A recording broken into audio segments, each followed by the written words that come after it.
The following video will show you how to change the filter on the TC20. You will need 2 replacement filters and a crosshead screwdriver.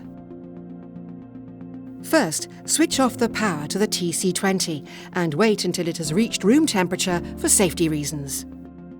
Next, remove the 4 larger screws securing the fan assembly at the rear of the TC20.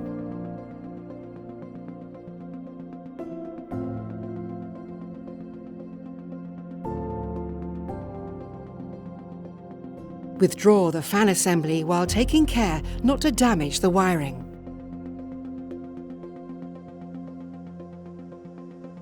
Then, unclip the spring holding the filters in the assembly and remove the filters.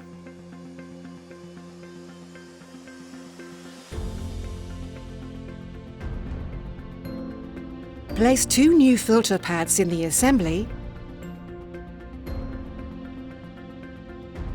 and resecure the spring.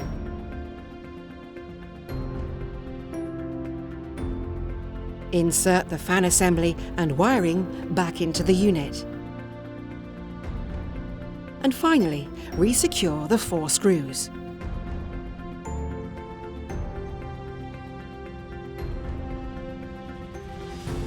For more information, visit marks.com.